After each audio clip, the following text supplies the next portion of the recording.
This smartphone costs 1,60,000 Indian rupees. It comes with a new Type-C port, but it doesn't get fast charging. The mute slider is now replaced with a new action button, which guess what 99% of people are going to use it for? To mute the phone. It comes with an all-new titanium build that indeed makes the phone much lighter, but according to the internet, it also makes the back panel very easy to crack. I haven't tested that out, just letting you guys know about the truth. And I bought this phone with my own money to review it to you guys and give you guys the real truth and nothing else. Yo, what's up guys, Anubhav here, and this is my review of the iPhone 15 Pro Max after almost 3 months since it was launched. Let's get started. Now let's keep this review as practical as possible. So the main thing and the first thing that I would like to talk about is the pricing. Because guess what? The pricing of the phone is a very big deciding factor on where people would like to buy this phone or not buy this phone in India. Now the base model 256GB of the 15 Pro Max retails for about $1,200 US, which if you convert it to INR comes at a very practical 1 lakh rupees, which in itself is also crazy to say. But because of taxes and everything else, if you want to buy the 15 Pro Max in India, the base model will cost you 1,59,999 rupees. Taking this price into consideration, if you want a quick verdict from me, here it is. The truth is 99% of you watching this video do not need to buy this phone, and I'll take it one step further, shouldn't buy this phone and take better care of your finances. Unless you have loads of money where 1.6 lakh is nothing but chump change to you, or you're gonna be a video creator or you already are a video creator and you want to use this phone to essentially earn more money in the future. Unless you fall into these two categories, this phone is not for you. And not just this phone, any phone which costs over a lakh in our Indian market is not worth it for anyone. I don't care what kind of specs those companies are giving to you at that price point, it's just not worth it. There, I said it. Coming back to the 15 Pro Max, don't think that I am an Apple hater. I was genuinely curious about this phone and therefore I picked it up and I wanted to see how it performs in today's standards. See, the new titanium color, especially this one, the natural titanium, I have to agree with the status quo here and say that this is a very good looking color.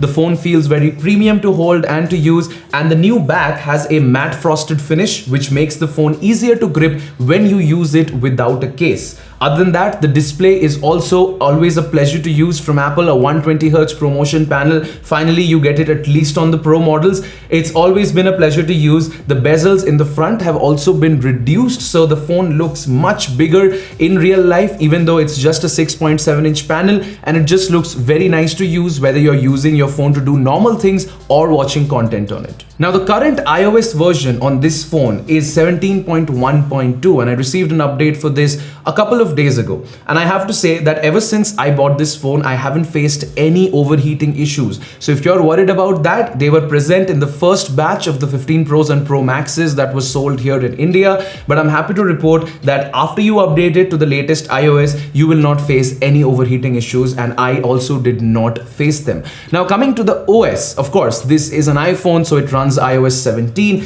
And yes, Apple has taken a few steps to give you more flexibility and more customization, like AOD as well as lock screen widgets, and the fact that you can finally change up your icons and your home screen and add different widgets on your home screen. But I have to say, I'm still not a fan. For me, Android, the customization that you can do on there, whether it is custom launchers, custom icons, simple things like deciding which app gets access to your notifications and the category of notifications, all these things are better on Android, and I'm not afraid to say it. Let me give you guys an example. I like customizing my home screen, and on this iPhone, you cannot even put app icons at the bottom of the screen if you want to and keep the top part empty. To achieve what I have done in this phone, I had to download a paid application called Clear Spaces, which basically lets you take a screenshot of your wallpaper and place a widget with a transparent background, because it is your wallpaper, on the top part of the home screen. To put app icons at the bottom, I had to put and buy a widget app and put that widget on the top. That is how messed up iOS still is when it comes to customization and freedom.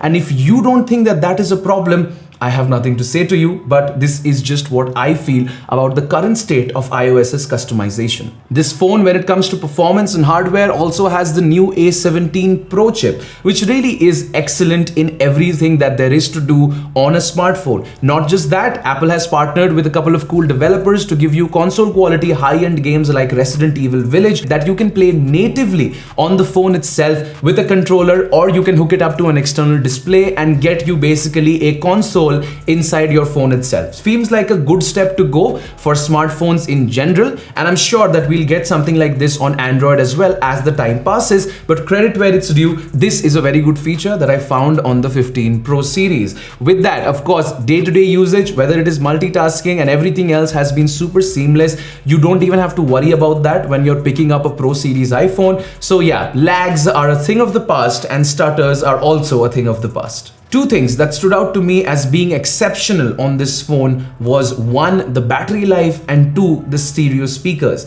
The battery life on this phone is exceptional. You can expect more than 1 day of usage no matter what you put this phone through, with 7 to 8 hours of screen on time.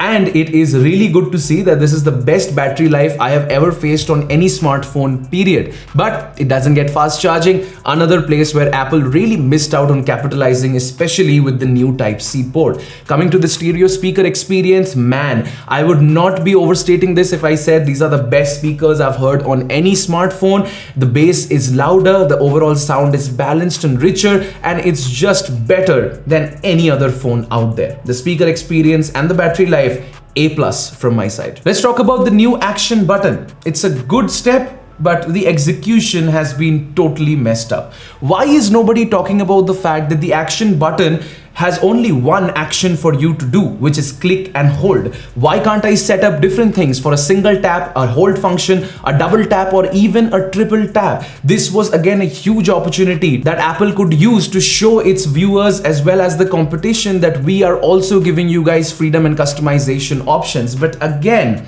true freedom, it's not there in the action button either. Now, cameras are the one thing where this phone really shines, at least in video. Now see, I don't really buy into the whole Apple marketing jargon of 7 different lenses on this year's 15 Pro Max, because I actually went to film school for 3 years and I'm not an idiot. But if we talk about the real cameras on this phone, you get 3 lenses, a 48 megapixel main sensor, a 12 megapixel ultra wide, and a 12 megapixel 5x telephoto. Now, photos from this phone are great. The only thing that I dislike a little bit is the fact that when you compare it to more color accurate phones like the Pixel 8 series, the photos from this phone have a tendency to make them a bit warmer than the real life situation.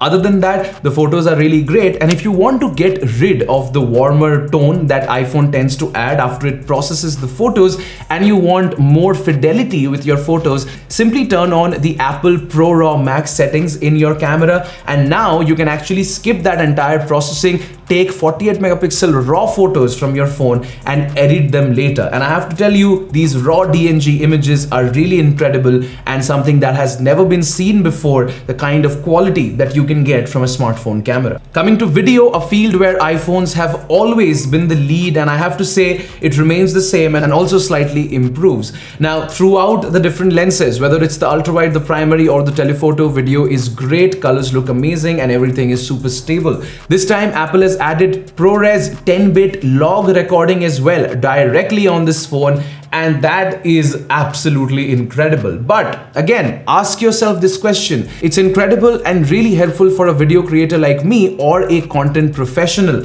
But think about it. Will you ever use this feature? Let me know in the comments below. Considering all the things that this phone packs and the price that it sells for, especially in India, the Indian variant, I have to say my initial verdict hasn't really changed. Unless you're a content creator who plans to make more money by buying this phone, or you're a person who's got loads of money and you want the best of the best where price isn't a deciding factor at all, 99% of you don't need to buy this phone and shouldn't. Get a motorcycle instead and be smart about the money that you spend. Well, that was it, guys. That was my review of the iPhone 15 Pro Max. Feel free to agree or disagree in the comments. I know that the comments on this video are going to be really polarizing, but it is my duty to give you guys the truth and nothing else. With that said, this is Anubhav signing out. I'll catch you guys next time. You guys have a great day. Stay safe and peace out.